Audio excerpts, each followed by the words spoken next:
रंगी घोड़ू काय नहीं आखे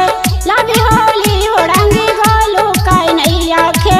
लाभी होली हो रंगी गोलू काय नहीं आ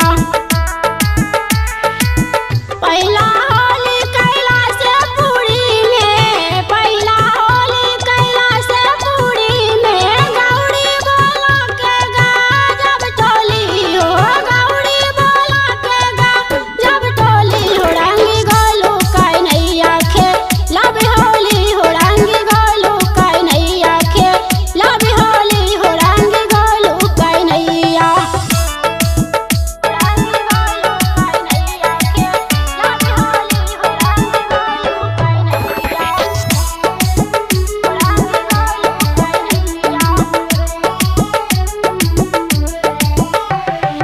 दूसरा होली आबादपुर में खेले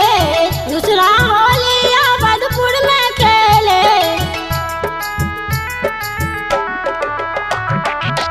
दूसरा होली आबादपुर में खेले दूसरा होली आबादपुर में खेले रामेशिया के गा जब टोली हो रामेशिया के गा जब टोली हो रंगी गोलू काय नहीं आखे लाभी होली हो रंगी गोलू काय नहीं आखे लाभी होली हो रंगी गोलू काय नहीं आ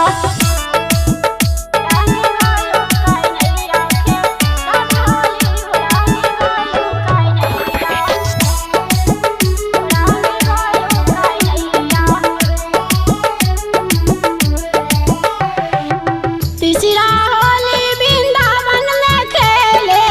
तीसरा होली वृंदावन में खेले तीसरा